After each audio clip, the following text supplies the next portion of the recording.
کرام، ناظرین کرام، السلام علیکم ورحمۃ اللہ وبرکاتہ۔ آج کا ہمارا درس قرآن کا جو ٹاپک ہے وہ ہے حضرت سلیمان علیہ السلام کا جو تخت تھا وہ کون لے کر آیا۔ اصل سے یہ بلقیس کا تخت تھا اور وہ واقعہ سورۃ النمل میں تفصیلی واقعہ ہے، لیکن یہاں ہم جو ہمارا سوال ہے ساتھیوں کا کہ بھئی سلیمان علیہ السلام کا تخت کون لے کر آیا، اور اس میں بہت سے اختلافات ہیں، کوئی کیا کہتا ہے کوئی کیا کہتا ہے۔ بہرحال جب یہ واقعہ اسی طرح تھا کہ جب سلیمان علیہ السلام نے بلقیس کو بلوایا اپنے پاس اور بلقیس آ رہی تھی، یعنی یہ بہت تفصیلی واقعہ ہے، بہت لمبا واقعہ ہے۔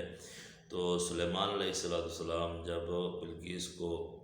بلانے لگے اور بلقیس آ رہی تھی اور اس کی خبر جنات نے حضرت سلیمان علیہ السلام کو دے دی، تو ادھر سلیمان علیہ السلام کے پاس مجمع لگا ہوا تھا، ادھر سلیمان علیہ السلام کے پاس بلقیس آ رہی تھی، تو اس کا جو تخت تھا وہ وہیں اپنے پاس اس نے رکھا ہوا تھا، یعنی وہیں تھا۔ تو سلیمان علیہ السلام نے یعنی ہاں اعلان جو کیا تھا کہ بھئی سورۃ نمل میں ہے میرا خیال ہے کہ بھئی کون ہے تم میں سے جو میرے پاس جلدی سے جلدی یہ تخت لے کر آئے، یعنی بلقیس کا، یہ اتنے تک کہ وہ بلقیس میرے پاس پہنچی نہ ہو اور اس کا تخت میرے دربار میں پہلے پہنچ جائے، کون آدمی ایسا ہے؟ تو اللہ رب العالمین فرماتے ہیں کہ ایک جن ان میں سے اٹھا اور اس نے کہا کہ اے سلیمان، وہ جو ہے نا تخت میں لے کر آؤں گا، ٹھیک ہے بھئی۔ سلیمان نے فرمایا کہ کتنی دیر لگے گی؟ تو اس جن نے کہا کہ وہ تخت میں جو ہے نا لاؤں گا اتنے ٹائم میں، اتنی دیر لگے گی کہ آپ یہ مجلس کر رہے ہیں، جو ہی یہ مجلس ختم ہوگی تو میں وہ تخت لے کر آ جاؤں گا۔ تو حضرت سلیمان علیہ السلام نے فرمایا نہیں، میرا جو مقصد ہے وہ یہ نہیں ہے، میں کہتا ہوں کہ اس سے پہلے آ جائے۔ تو اللہ رب العالمین فرماتے ہیں کہ وہیں ایک آدمی اٹھا، سورۃ النمل ہے 20واں پارہ ہے، اللہ فرماتے ہیں وہیں ایک آدمی اٹھا، قال الذی، اور کہا اس آدمی نے، عندہ علم من الکتاب، جس کے پاس کتاب کا علم تھا، وہ کہنے لگا انا آتیک بہ، میں لے کر آؤں گا تیرے پاس قبل پہلے ان یرتد الیک طرفک، ٹھیک ہے، اس سے پہلے میں تمہارے پاس لاؤں گا کہ تو نظر ادھر جو دیکھ رہا ہے، اگر جتنے تک تیری نظر واپس نہیں ہے اس کے درمیان، یعنی تیری آنکھ ہلے گی، آنکھ کے ہلنے کے اندر میں لاؤں گا۔ تو سلیمان علیہ السلام نے فرمایا کہ ٹھیک ہے۔ تو سلیمان علیہ السلام نے جو ہیں وہیں دیکھا اس طرف، پھر جب اس نے نظر واپس کی تو وہ تخت وہ آدمی لے کر آ گیا۔ تو اب اس میں اختلافات ہے کہ بھئی وہ تخت وہ ادھر جو مجمع میں موجود تھا وہ اللہ کا ولی ہے، کوئی کیا کہتا ہے کوئی کیا کہتا ہے۔ تفاسیر کے اندر یہ آیا ہے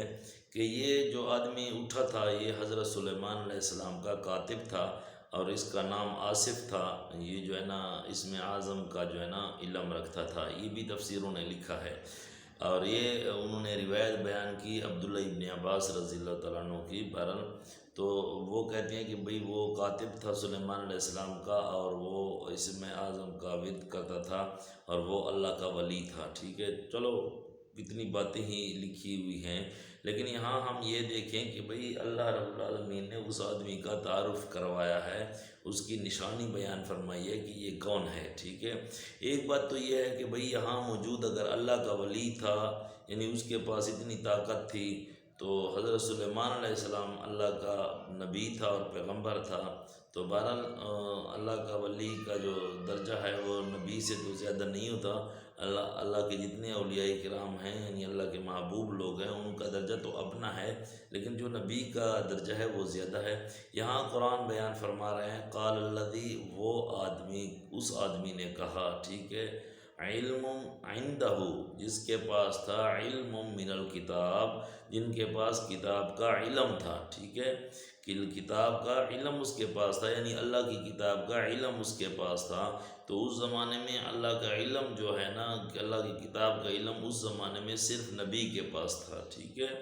ایک نبی کے پاس تھا، دوسری بات یہ ہے کہ وہ جبرائیل علیہ السلام کے پاس تھا، ٹھیک ہے، یہ دو ہیں، کیونکہ اللہ کے نبی پر جو کتابیں لے کر آتے تھے تو وہ تو جناب حضرت جبرائیل علیہ السلام تھے، اور کتاب کا، آسمانی کتاب کا ایک علم تو جبرائیل کے پاس تھا جو جبرائیل علیہ السلام لے کر آتے تھے، اور دوسرا علم تو نبی کے پاس تھا، موجود جو نبی تھا۔ تو یہاں اس مجمع کے اندر دو موجود ہو سکتے ہیں، عنده علم من الکتاب کا جو مقصد ہے تو وہ ایک جبرائیل علیہ السلام ہو سکتا ہے، ایک سلیمان علیہ السلام ہو سکتا ہے، ٹھیک ہے۔ تو اس آیت سے یہ معلوم ہوتا ہے کہ یہ حضرت جبرائیل علیہ السلام تھے، ٹھیک ہے۔ اب لوگ جتنے بھی باتیں کرتے رہیں لیکن قرآن کریم سے یہ ثابت ہوا کہ یہ کون تھا، حضرت جبرائیل علیہ السلام تھا۔ اس وقت علم کتاب کا جو ہے وہ حضرت جبرائیل علیہ السلام کے پاس تھا۔ تو اللہ رب العالمین سے دعا ہے کہ اللہ رب العالمین ہمیں صحیح قرآن سمجھنے کی اور سمجھانے کی، اس پر مکمل عمل کرنے کی توفیق عطا فرمائے۔ اللہ رب العالمین